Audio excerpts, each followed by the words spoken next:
Good morning friends, आप देख रहे हैं टर्न ऑन न्यूज़। मैं आपका होस्ट एंड दोस्त मोहित खर्रोटिया और आज है 27 जून 2020। तो लीजिए पेश करते हैं आज की ताज़ा खबरें। आईफोन मैन्युफैक्चरिंग का सबसे बड़ा हब बन सकता है भारत, कॉन्ट्रैक्टर्स ने किया आवेदन। भारत आईफोन मैन्युफैक्चरिंग का सबसे बड़ा हब बन सकता है। दरअसल आईफोन बनाने वाले दोनों कॉन्ट्रैक्टर्स ने केंद्र सरकार की 41,000 करोड़ रुपए की प्रोडक्शन लिंक्ड इंसेंटिव योजना में आवेदन किया है। सीमा पर तनाव से देश में हलचल, दुकानदार ढक रहे चीन के ब्रांड, चाइनीज ऐप के डाउनलोड घटे। भारत और चीन के बीच तनाव की वजह से देश में चीनी सामान के बहिष्कार की मांग खूब उठ रही है। यह सब देखते हुए देश के नंबर 1 मोबाइल ब्रांड शाओमी ने अपने रिटेल स्टोर्स के बोर्ड को ढकना शुरू कर दिया है। इस बात का ही जानकारी खुद all India mobile retailers association ने गुरुवार को दी है। सिर्फ 24 घंटे में ही आए 17,296 कोरोना वायरस के नए मामले। देश में कोरोना वायरस संक्रमण के मामलों में जरा भी राहत नहीं है। देश में इस वायरस के पॉजिटिव मामले रोजाना नए रिकॉर्ड बना रहे हैं। पिछले 24 घंटे के भीतर 17,296 नए मामले सामने आए हैं। यह आंकड़ा एक दिन में पॉजिटिव मामलों की संख्या सबसे बड़ी संख्या है। फिर भी थोड़ी सी राहत की बात। केंद्रीय सरकार स्वास्थ्य मंत्रालय की ओर से जारी किए गए आंकड़ों के मुताबिक देश में भले एक दिन में 17,296 नए मामले आए हों, लेकिन इस बीच देश में इस वायरस के ठीक होने वाली संख्या में भी ज़बरदस्त इजाफा हुआ है।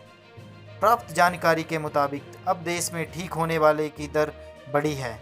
संक्रमित लोगों में से 58.24% लोग अब ठीक होने लगे हैं।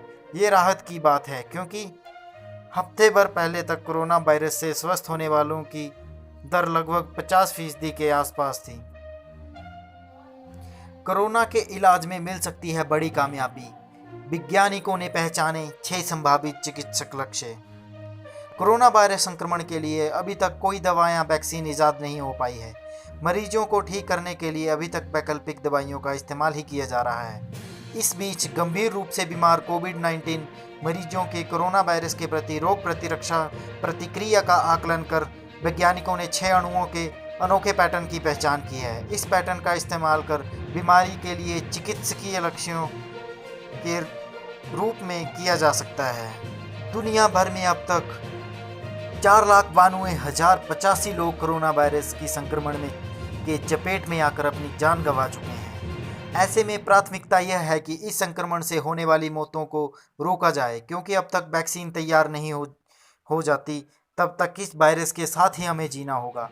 इस बीच अच्छी खबर यह है कि ब्रिटेन के लॉसन स्वास्थ्य अनुसंधान संस्थान के अनुसंधानकर्ताओं ने लंदन हेल्थ साइंसेज सेंटर में भर्ती गंभीर रूप से बीमार कोविड-19 के मरीजों के रक्त के नमूनों का आकलन किया है। फिर घट सकती है ईपीएफओ की 8.5% ब्याज दर। निवेश और कैश फ्लो में कमी है अहम वजह। कर्मचारी भविष्य निधि संगठन ईपीएफओ एक बार फिर ब्याज दरों में कटौती कर सकता है। ईपीएफओ ने अपने 6 करोड़ सब्सक्राइबर की रिटायरमेंट बचत के भुगतान को कम करते हुए निवेश और नकदी प्रवाह में गिरावट के कारण वित्त वर्ष 2020 के लिए घोषित 8.5% ब्याज दर को कम कर सकता है। यूरोप के 4 देशों के बराबर यूपी की जनसंख्या, लेकिन मौत का आंकड़ा कम। पीएम मोदी। उत्तर प्रदेश में कोरोना संक्रमण का ग्राफ कम होता नहीं दिख रहा है। गुरुवार को भी राज्य में कोरोना के 654 नए मामले आए, लेकिन जिसके बाद यहां का कुल आंकड़ा 20,193 पहुंच गया। इस बीच प्रधानमंत्री नरेंद्र मोदी ने शुक्रवार को कहा कि आज जब दुनिया में कोरोना का इतना बड़ा संकट है, तब यूपी ने जो साहस दिखाया, जिस तरह स्थितियों को संभाला, वो अभूतपूर्व है। प्रधानमंत्री नरेंद्र मोदी ने कहा, यूरोप के 4 बड़े देश इंग्लैंड, फ्रांस, इटली, स्पेन, इन चारों देशों की जनसंख्या के बराबर यूपी की जनसंख्या है। उन चारों देशों में कोरोना से 1.3 लाख लोगों की मृत्यु हुई है, जबकि यूपी में सिर्फ 611 लोगों की ही मौत हुई है। यूपी सरकार ने बहुत मेहनत की है।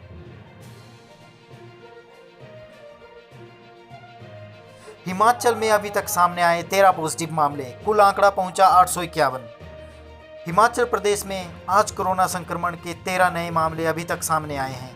इनमें से 10 जिला कांगड़ा के, 2 सोलन और 1 मामला सिरमौर जिला के सामने आया है। कांगड़ा जिला की बात करें तो यहाँ से जिन लोगों की रिपोर्ट कोरोना पॉजिटिव पाई गई है वे पालमपुर, नगरोटा, बगवा, जयसिंहपुर, जसवा, बाबा बड़ो और धर्मशाला के रहने वाले हैं। इन सभी संक्रमितों को कोविड केयर सेंटर डाड और बैजनाथ शिफ्ट किया जा रहा है। जिले में अब तक कोरोना संक्रमणों की संख्या 238 हो गई है और सक्रिय मामले 102 हैं और 134 ठीक हो गए हैं। यात्रियों की संख्या और कोविड हालात के हिसाब से और विशेष ट्रेनें चलाएंगे रेलवे। महाराष्ट्र के कैबिनेट का फैसला, आईसीयू में लगेगी पीजी अंतिम वर्ष के छात्रों की ड्यूटी। दिल्ली के स्वास्थ्य मंत्री सत्येंद्र जैन को अस्पताल से मिली छुट्टी।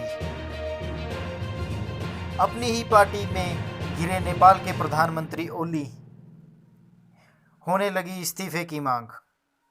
नेपाल के प्रधानमंत्री केपी शर्मा ओली पार्टी के स्थायी समिति के बैठक में दिन भर नदारद रहे। अपने ही सरकारी निवास में हुई बैठक में भी प्रधानमंत्री।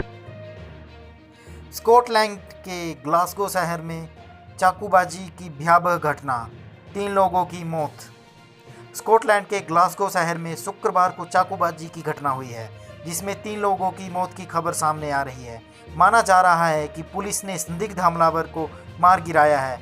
खबरों के मुताबिक स्कॉटिश पुलिस फेडरेशन ने एक पुलिस अधिकारी को चाकू लगने की पुष्टि की है। यह घटना वेस्ट जॉर्ज स्ट्रीट में पार्क इन होटल के बाहर की है, जहां पुलिस अब भी बड़ी संख्या में मौजूद है। स्कॉटलैंड पुलिस ने एक बयान में कहा कि स्थिति इस समय नियंत्रण में है और आम जनता के लिए कोई खतरा नहीं है। इस घटना पर ब्रिटेन के प्रधानमंत्री बोरिस जॉनसन ने कहा कि ग्लासगो में हुई भयानक घटना से बुरी तरह दुखी हूँ। मेरी सहानुभूति सभी पीड़ितों और उनके परिवार के साथ है। आज के लिए इतना ही। अगर वीडियो पसंद आई तो प्लीज़ सब्सक्राइब, लाइक, शेयर करना ना भूलें और बेल आइकन को प्रेस कर दें।